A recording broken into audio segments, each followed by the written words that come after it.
Hello and welcome to Transforming Tomorrow from the Pentland Centre for Sustainability in Business. I'm Paul Turner. And I'm Professor Jan Babington. Find out what art can teach businesses and other organisations about accessibility in the marketplace.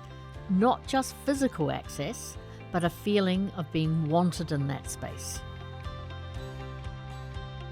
How keen are you on shopping, Jan? Not very.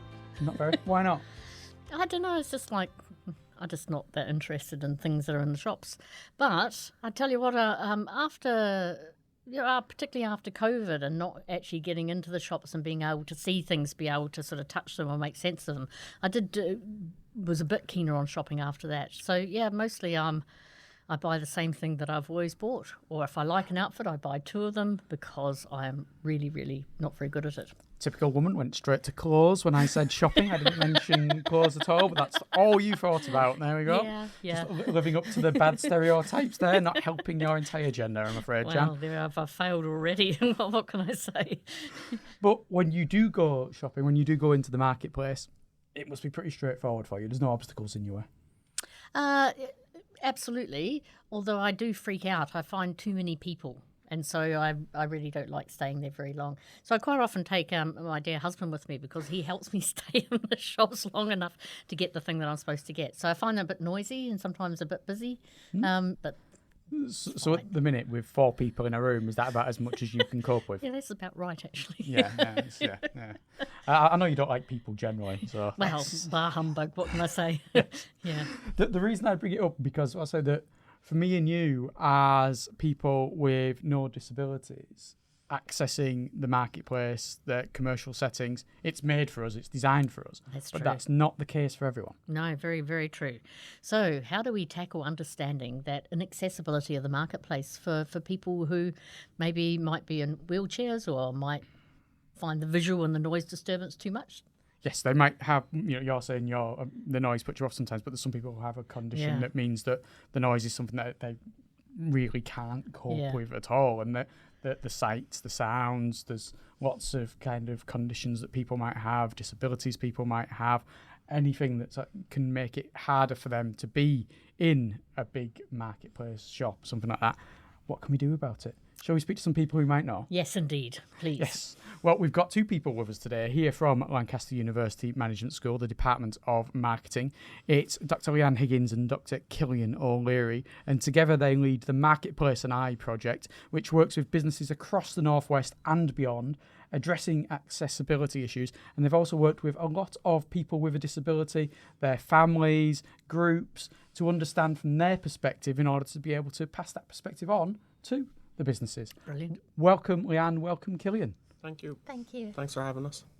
Can you tell us, first of all, why it is you're so passionate about the area of accessibility? So for me, the area of accessibility is really, it's really important because 1 in 5 people in the UK have a disability. So it's something that is hugely prevalent in society, but is quite often unseen. On top of that, it's not just the 1 in 5 people who have a diagnosed disability, it's all the networks around them, their families, their friends, their loved ones. And when they're excluded from marketplace settings or from society, their family, friends and loved ones also become excluded. And so for me, accessibility is really, really important because we are an ageing demographic. That's just a reality. And we're all, as theoretically, there's a theorist called Dan Goodley that talks about this idea that we are temporarily able-bodied because we will degenerate. Our bodies will not naturally always be able-bodied, so we will slowly degenerate. And so those self-same accessible issues that we see others struggle with, we could very well struggle with in the future. So for me, this isn't just the 1 in 5 people that are currently struggling with disabilities, it's the wider networks around them, and it's ourselves in the future as well. So it's a huge issue that we all share.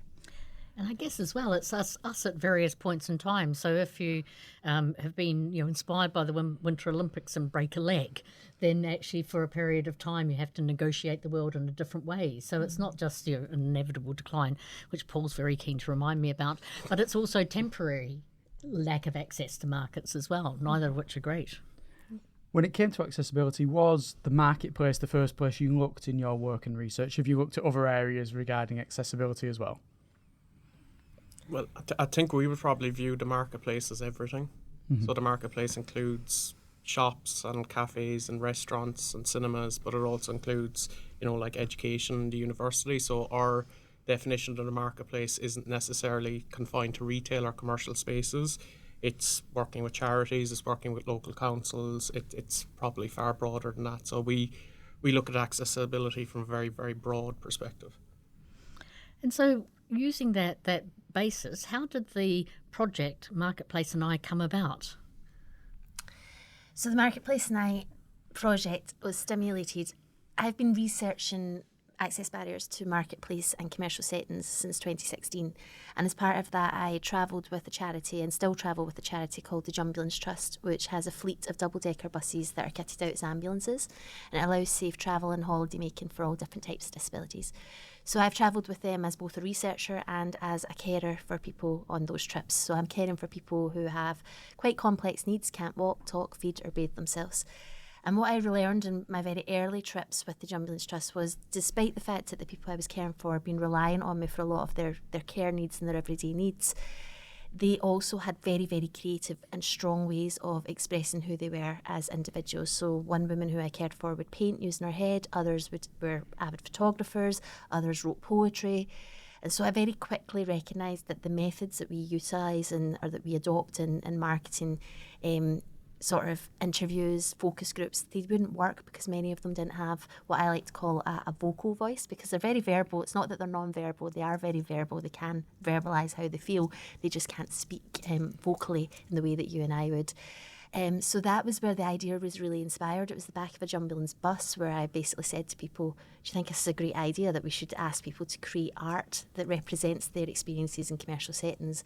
And the feedback that we received was really, really positive, and from that we started the Marketplace now in 2019 and asked people with disabilities across the UK to create any form of creative expression that explored their commercial experiences. So we weren't elitist by what we meant with art, and we're not artists ourselves. It was any creative expression. So we have some poetry, we've got song, we've got dance, we've got installations, we've got sculptures. There's a little bit of everything within the Marketplace Now project.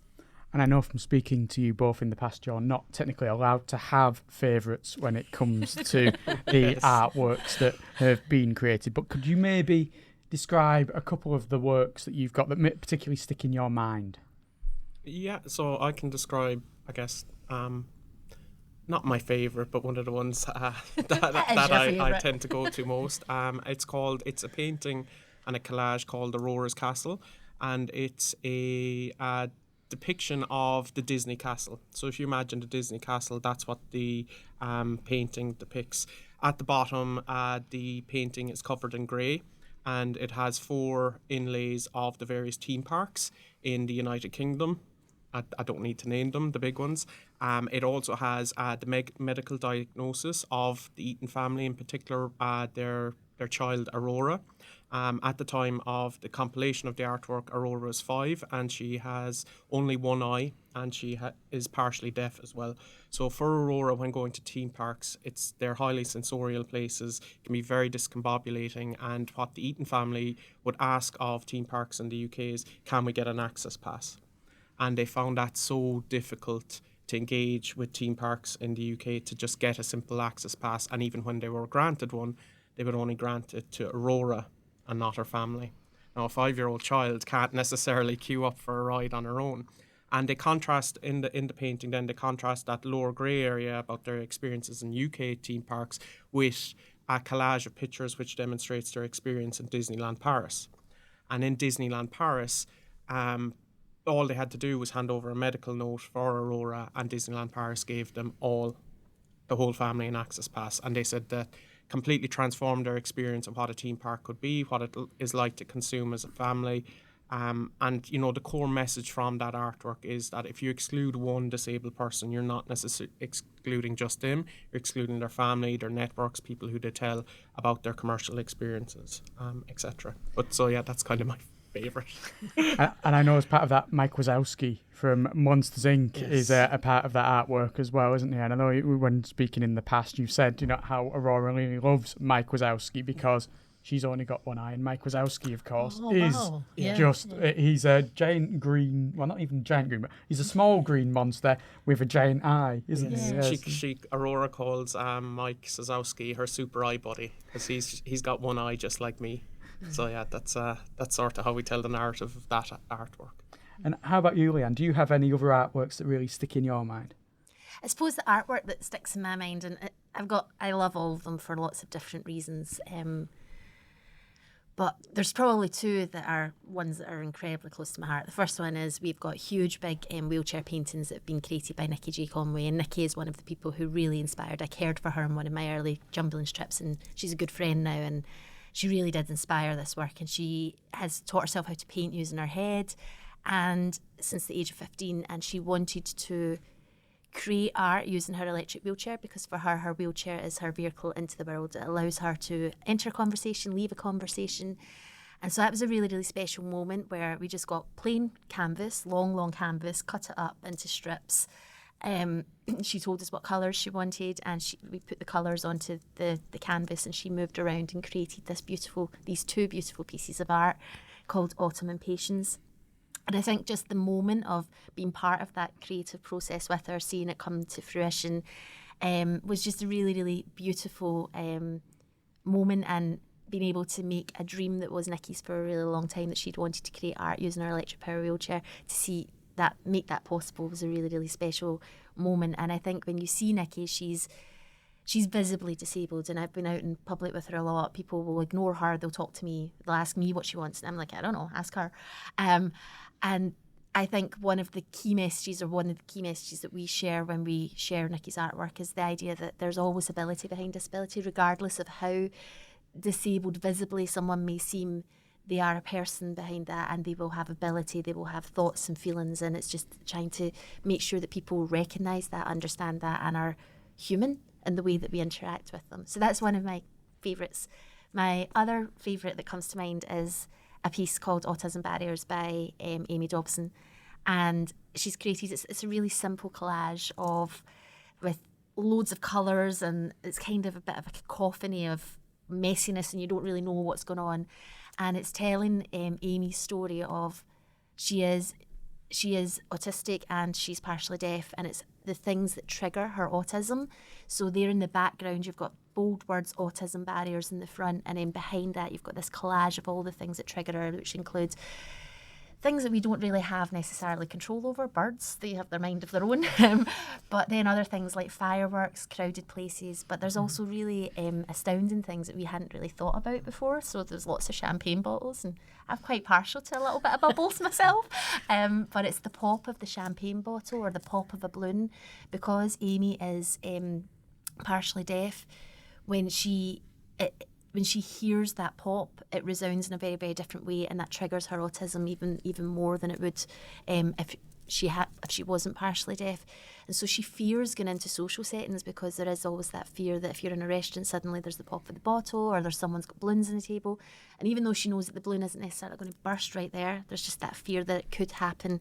But I really love that artwork, because I think it just explains autism in a really simple way. You get it's been proven that a neurodiverse brain, when resting or when calm, works 40 times faster than a neurotypical brain, whatever a neurotypical brain might be seen to be. And I think Amy's artwork is just a really good encapsulation of the busyness of a neurodiverse brain, and what's maybe happening and going through her mind at that point in time. But also I think what I love about Amy's artwork, sorry I'm going on a bit here, but is to see how she's developed throughout the 6 years that we've been working with her. So when I met her in 2019, she wouldn't say 2 words to me practically. And now we go for coffee regularly. We have a shared love of books. She's helped us with some of our accessibility training. So she's been a mystery shopper for us. And it's just been really beautiful to see how she's also co-authored in a book chapter that's coming out this year with us about her experiences and writing a letter to future marketers. And I think for me, that's a really important part of our research, that it's not just about us and what we get out of it, but actually what our artists, and the fact that it's co-created with them and it's still empowering them still today, 6 years on, is really powerful. It's really great to hear about those. And I will say, I knew two of the things you were going to say between you as your not favourite artworks. So thus speaking little to whether you do really have favourites. I know you love them all, but there's always going to be something that stands out. So that's describing some of the artworks. How then do you use them, and how do they form part of the marketplace now when it comes to working with organisations and business? So I guess part of the marketplace and I was we had these set of artworks, and Leighanne had the idea basically we're going to exhibit them. So we've done various different public exhibits throughout the UK and Ireland. Our biggest was at the Edinburgh Fringe Festival in 2022. We had over 400 people come through the doors over a 2-week period in a gallery, and what we noticed during that period was that people would communicate to us. They would say, "Oh, this is really good. This is really amazing stuff. I wish you could come in and talk to our organisation or talk to our staff. We don't get any sort of insights like this about accessibility or disability." And if you think about the standard sort of EDI sort of training, usually it's staff who sit in front of a computer for half an hour and tick boxes. So we then came up with the idea, why not take the artworks into organisations and actually train organisations around disability experiences and accessible insights. So the way it works is we'll take a subset of the artworks into an organisation. We can do it physically or we do it online, and we tell the narratives that Leighanne and I have just told there. We tell Aurora's story, we tell Nikki's story, we tell Amy's story, we tell many of our other artists' stories, and from that we're able to extract accessible lessons for business practice. So that's sort of the first part of it, and then from that what we also get businesses to do is to score themselves on accessible practice. We will audit the businesses, but they will score themselves, and what we found is businesses are quite harsh when scoring themselves. We will think that they're doing a lot of good accessible work, but they'll score themselves quite harshly. And from that then we maintain an ongoing relationship with businesses. So we draw up a report of short-term, medium-term and long-term goals or objectives for them. And from that then we continue that relationship, over the course of, I guess for some of our clients, 5 or 6 years now. Or no, 4 years, sorry, 4 years. And you started with the example of theme parks, which are sort of high stimulation sort of environments, and restaurants where there might be unpredictable environments. What other kind of businesses have you been working with? So we're working with a range of different businesses. We're working with, it's really strange. We've been working with charities like Age Scotland. We've worked with lots of nature reserves. Nature reserves seem to be really, really keen on pushing and doing much more. So we've worked with numerous National Trust sites, with the RSPB, Leighton Moss, with Martin Mears Wetlands. And it's really, really cool to see how they really take our training on board, and have sort of made proactive changes in light of that. We're working with theatres such as the Grand Theatre in Lancaster. We're working with community centres such as the Gregson. We're doing quite a lot of work with Lancaster City Council. We just had training last week with the Morecambe councillors. So there's a real sort of breadth of different organisations that we're working with. It's not that it's just necessarily commercial organisations. It's actually that it's lots of councils and things like that as well. And it seems to me that some of those are, as you say, public-private sector. Have they ever had training of this sort before, or has this been like an area of sort of unknown incapacity on their behalf, of things they didn't even know they needed to know about? Whereas do you feel there's pent-up demand with somebody knowing that they could do better but not quite knowing how? There's a bit of a mix in terms of the knowledge, the base that people have. So some of the organisations that we've gone into, they've done different levels of training. So some of them have done quite a lot of training maybe in terms of some of them on neurodiversity or maybe in dementia awareness. So some of them have done quite a bit, and then others have no training whatsoever. So in terms of the extent of their training will be similar to what Killian mentioned, which is, you sit in front of a computer screen and you tick some boxes, and then you're supposed to retain and remember what accessible information you've learnt from that online training. So there's a real sort of mix then. So some organisations, when we're going in, it's about trying to teach them that accessibility is more than just a ramp or a lift, because a lot of them figure that accessibility is just physical. So it's about teaching them that actually you've got sensorial accessible issues, you've got neurodiverse issues, you've got emotional issues. Just this feeling, one of the core messages that we try to teach businesses is you can have a ramp, you can have a hearing loop, you can have a Braille menu. You can have all these different material features that you think is helpful to a person. But if a person walks into your organisation and feels like they're unwelcome, even despite the fact that there is physical access, they don't want to come back. They don't feel comfortable there. And so it's about how you can instantiate a sense of welcome, that you feel expected and wanted within the marketplace. So it differs in the way that we sort of work with organisations depending on the initiatives that they have in place, the expertise that they have in place. And so that's where the short-term, medium-term and long-term goals comes into play, in terms of they will be tailored to both the expertise of that organisation, but also the resources of that organisation. So one of the things that we always say is our training will never tell you to spend millions and millions of pounds or thousands and thousands of pounds on access. It will be working with that organisation about what is actually feasible and realistic and within their resources. And I think that's one of the assumptions that people make about accessibility, that it costs a lot, and actually it doesn't need to cost a lot at all. There's really small low-hanging fruit, is what Killian always calls it, that you can instantiate that can make a huge difference and be highly welcome to persons with disabilities. What sort of outcomes have you seen then? What positives have you seen adapted by the organisations that you work with? So probably the outcomes would fall into maybe 3 categories. There's various different outcomes, but broadly 3 categories. The first of which would be communications. So what we find is with a lot of organisations, they either don't have accessible information on their website and their social media. They don't use alt text, for example, which is often a litmus test among disabled communities if an organisation takes accessibility seriously. Or they actually have a lot of accessible information. They're doing lots of good accessible initiatives, but they're not communicating about it at all. They're not posting it on their social media. They're not making enough of it. So that's probably the first area that we look at. And why that's important is because pre-information we found through our research for disabled communities is absolutely imperative. They need to know what the space looks like. They need to know how many steps there are. They need to know if there's a ramp, a hearing loop. They need to know if there's a quiet space, for instance.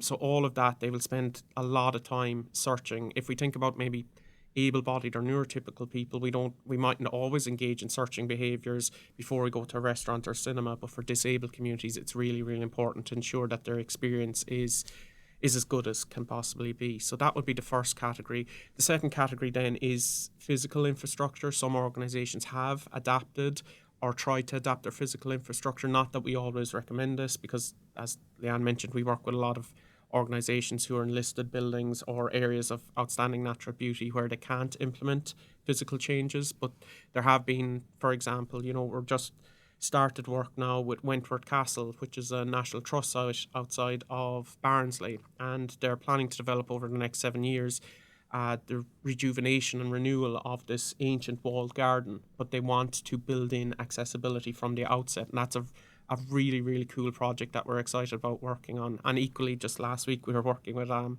Lancaster City Council trying to figure out how we can make communal bin sites accessible. So we're going around Morecambe and Lancaster measuring footpaths and areas where we can place things to make sure that bins, to make sure they're accessible as part of the simpler recycling programme.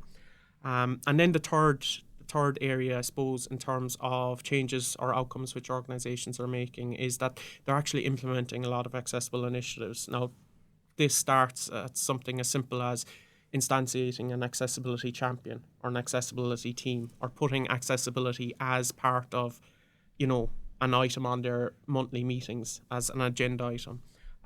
Also, we've had, say, Lancaster Grand Theatre, who like Leighanne mentioned, we're working with Amy, who is a mystery shopper there, and they've introduced, relaxed panto showings. And there's various other organisations that have taken on sort of their own accessible initiatives. They've, I guess, been inspired from the training and said, right, how can we cater more to the disabled communities? And it seems to me from your description right at the outset that 1 in 5 of us either have or will have at some stage through our lives some disability that needs some help, but also that's a family thing. employees must be sometimes really quite inspired, because you never, you have colleagues and you never quite know what's going on in their lives. But for some of those employees in these organisations, it must be an absolute joy and delight to feel that their employer actually sees their networks and the kind of things that they're dealing with in their lives. Yeah, definitely. I mean, one training session in particular comes to mind just on that point. It was with Blackpool Transport, and within that training session, there was one woman who wrote us an absolutely fantastic testimonial on LinkedIn after the training, saying that she felt heard, she felt recognised, she was able to explain her neurodiversity to her colleagues. Equally, in that meeting, a manager then was able to interpret why a colleague was acting in a certain way. And also, there was a man there who was saying, okay, my son has recently been diagnosed with autism, and now I can actually understand it a lot more. Oh, wow. So yeah. you do see those sort of, for want of a cliche, those light bulb moments going off with people, and for us that's really important. You can't quantify that. That will never be an academic paper on the AGG list, but to us that's the really, really good squishy, I call it, the good stuff. Yeah, and my dad had Alzheimer's later on in life, and so like every good academic, I read lots of books because he was a wee bit surprising in how he became. And then once you kind of knew what was going on, you could just like roll with the moment. And I had some really precious and lovely times with him where I'm convinced he didn't know who I was, which maybe made them more precious and lovely. But we just could hang out together, and so we'd go and feed the ducks, because that was something that we could do together, and he could do it for hours and not notice that we'd fed the ducks already. But there's a sense in which, if you like, that knowing makes it actually really easy then to enjoy yourself in a way that the other person can enjoy themselves as well. Yeah, exactly. Yeah. How have you seen attitudes change over recent years with regards to disability access then? I think there has been a big change. So we started this project in 2019, and if I'm honest, I feel like at that point I was actually called a square peg in a round hole. I remember that was literally what I was called from someone in Lumps, because it didn't make sense that someone who was, we're business scholars, we're marketing scholars, and we were looking at accessibility, and we were looking at it through an art-based prism. So I think at that point it wasn't as readily understood. Both our project wasn't as readily understood, but also I think there wasn't the climate at that point in terms of the DEI agenda and the accessible agenda. And I think over the last 6 years, what we've noticed, especially probably since post-COVID 21-22 time, we have genuinely seen that there's much more discussion of accessibility. I think there's much more awareness, in particular, of neurodiversity. You're seeing much more representation in media and television and film and advertisements. And I think that does make this job a little bit easier, or it makes our project a little bit easier in that way that we've never actually really had to, at the beginning we had to really try and chase organisations to want to work with us when we were thinking about where we wanted to exhibit, when we were trying to talk to companies about what we were doing. But since sort of like 2022, when we really instantiated the accessibility training, and we got our first few companies, we've just found that through word of mouth, they're like, oh, we did this really great training, you should do it. And so we've never really had to go back out and sort of get companies to come to buy into it. It's more that they're actually now coming to us and saying such and such spoke to us, and we think could you come and help us? And I think that shows a real change in attitude towards accessibility, that people are aware of the fact that the jargon of reasonable adjustments, that you have to make these reasonable adjustments to be within the laws of the UK government or the UK or within the UN or whatever the regulations might be that you're following. I think they're recognising that those reasonable adjustments aren't enough, that they actually have to go beyond that. And so I think there has definitely been a shift in attitude that way. And what about with the businesses you've worked with? Do you see businesses now that you worked with, right at the very start, are they sharing best practice with the other businesses they come into contact with? Yeah. So a really, really good example of that is one of our first organisations that we worked with was the Grand Theatre in Lancaster. So we did training with them on the 16th of January 2023. I remember it to the day because it was this is my claim to fame. I've presented The Marketplace and I on the same stage that Charles Dickens first performed A Christmas Carol. So yeah, I can die happy now. But no, so I remember that really, really profoundly, and it was a beautiful session. I remember like the two of us came out of the session and it had just been one of those ones where there was light bulbs going off across all the different people that came and lots of ideas and sharing of ideas, and it was wonderful, just really vibrant, accessible session. And they started to instantiate lots and lots after that. But what was really, really interesting is we've now worked with them. They came back to us recurrently since 2023, and we've worked with them recurrently. They brought Amy in to do a mystery shop for them. Amy then presented her findings back. From that, they created their social story for their relaxed pantos and really worked on the relaxed pantos in very profound ways. And then just in October last year, October 2025, they were hosting the Little Guilds Theatre conference, where all the little theatres kind of come together for an annual conference, and they were hosting it, and they asked if we would come along and share their journey with us as a way of sharing good practice to other little theatres that were or small theatres that were also there. And I think that's a really good example of how our organisations that we're working with are taking the lessons and the ideas and the strategies that we're coming up with them, running with them, and then sharing them beyond themselves with wider organisations. And that's a really, really beautiful, it's a beautiful thing to see your research do that. But also that peer-to-peer learning, because another theatre will really listen and understand a theatre saying what they did, even though, someone else talking to them will also be informative, etc. But that peer-to-peer, and it sort of gets away on you, and then you can, sit back, sip tea, see it all. Yeah, exactly, yeah. And what about you? Has the Marketplace and I allowed you to take your research in new directions as well, and to look at other areas around accessibility beyond what the Marketplace and I contains? I think this research has definitely changed me as a person. First and foremost, I think it's made me a better person. And I think that's really, really important in terms of the impact of the research. As we mentioned earlier, it's not necessarily just about publications and grant income, although I know the university finds that really important. But for us, I think it's the personal transformation that this makes for us and for the people that we're working with is really, really profound. So I suppose for me, I've recognised my change as an academic or as a human being, in terms of how that's then affected how I look at accessibility beyond just the Marketplace and I project and the research that we do. I'm now a charity. I'm now a trustee for Neuro Drop-In, which is a neurological focused charity based in Lancaster. I'm on their board of trustees and help support them, and from that we have a PhD student who's working actively with them on neurological access. So I think it's allowed for the branching out of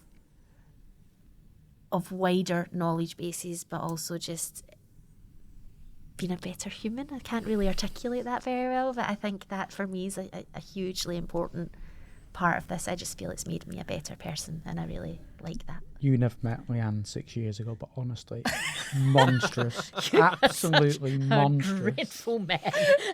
Yeah, I probably did sound that. Made myself sound like I was horrible 6 years ago.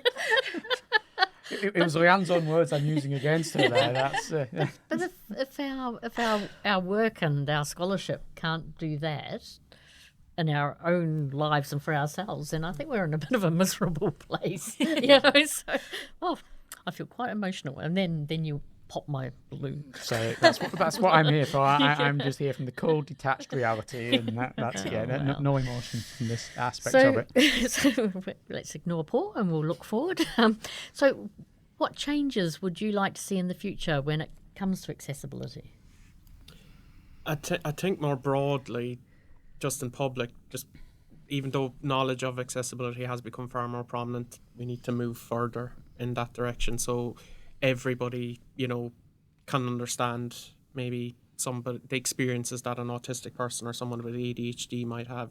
Equally, we're in a university setting. I think we as educators need to become far more aware of that, because our student body has a lot of neurodiverse conditions. Equally, the staff that we work with may have as well, because people are getting diagnosed later in life. So I think more broadly, there needs to be further knowledge around different forms of disabilities, whether that's physical, sensory, or neurodiverse.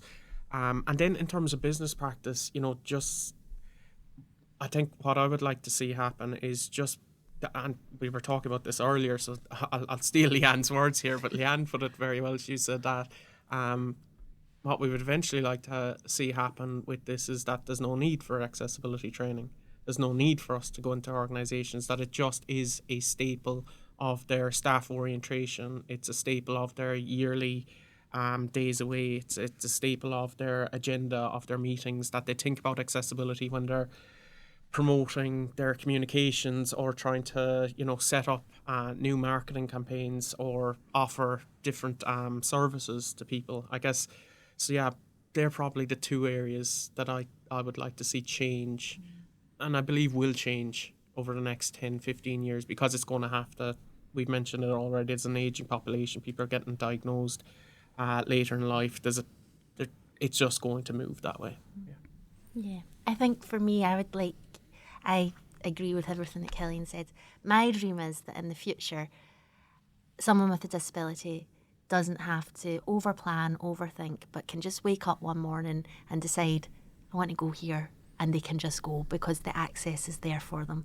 And that would be my dream for accessibility in the future. And I know Leighanne's too modest to mention this, but Leighanne does have a podcast which covers some of the issues that Killian's mentioned there about ageing, and it all ties in people with conditions, memory conditions, older people, and it comes through the neuro drop-in. And you've got a new podcast out there called Neuro Chatting, which we will direct people towards on the podcast notes, talking about the various issues that are there. Yeah, so just to tell you a little bit about Neuro Chatting, it's not really my podcast, it's Neuro Drop-In's podcast with Sharon Jackson as the founder, and it's in conjunction with, mentioned earlier, my PhD student Aisha Lam, who has been working with them as part of her PhD. She's in partnership with Neuro Drop-In, and so they've created, and I've sort of been brought on as a trustee and as a PhD supervisor as part of that, and we're chatting about all things neurological, from the shock of the diagnosis and where do you go from that, the reality of the lack of spontaneity, but also the creativity of neurological conditions, that actually suddenly you have to think a little bit outside the box, or you do think a little bit outside the box and you express yourself in maybe more creative ways. So there's some serious topics in there, but there's also some really fun topics in there, and it's just hopefully the whole focus of it was that Sharon from Neuro Drop-In wanted to be able to extend the Neuro Drop-In centre walls, to bring them down and allow people that can't necessarily physically get to the centre to be able to just listen and maybe converse and through a podcast about all things neurological, and just bring that to wider demographics across the UK, and that's what we hope to do with that podcast. Serious and fun. Sound like any other podcast, No? Yes. Okay, never mind. Right. But I had another word in mind, which actually just sort of oozes out of the pair of you, joy. Oh. We're back to joy. The Pentland Centre for Sustainability and Joy. Was it not joy and hope or something like that? Yeah, something like that. But let's keep we'll sort joy. that out later. Yes. Yeah, keep joy. Well, you have brought joy to us for the last 40 minutes or so. Thank you so much, Leighanne and Killian, for joining us. No, thank you for having us.